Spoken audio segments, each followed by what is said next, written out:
some more breaking news coming in. Now, defending champions, India is now all set to face their South Asian arch rivals, Pakistan in Colombo, after both teams were drawn in the same group for T20 World Cup. The tournament is scheduled across India and Sri Lanka and will begin on 7th February, with men in blue taking on the United States in Mumbai.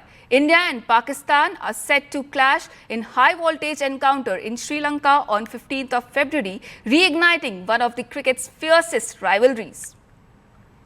My colleague Shivani Gupta joins us on the broadcast. Shivani, with India and Pakistan in the same group, how crucial is the Colombo clash? Yes, it will be, of course, crucial as, any India-Pakistan clashes and, of course, any World Cup clashes. But important to note here that, India and Pakistan are the only two test-playing nations in this group, Group A, where they have been clubbed alongside USA, Netherlands and Namibia. So this is going to be, obviously, a group that will favor both India and Pakistan. And the format of the T20 World Cup is such that there is a Super 8 stage where each team plays three other teams again. So, you're going to have a situation where effectively you're going to see two India-Pakistan clashes before the semi-finals.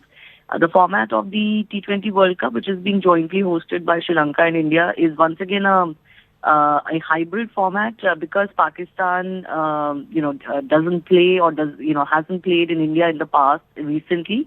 The Pakistani matches are going to be held in Sri Lanka, and India and Pakistan matches are also going to be held in Colombo.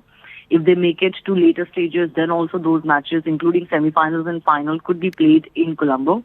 But, it's interesting that India and Pakistan have been clubbed once again in the group stage because just recently in the Asia Cup, for example, we saw very, very heightened tensions between India and Pakistan spilling over to the ground and the pitch.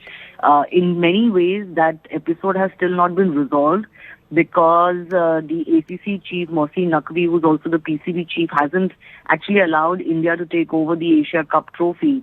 So, there's a lot of bad blood between India and Pakistan as far as the remnants of Asia Cup is concerned, and remains to be seen what happens when the two teams square up against each other in the World Cup again.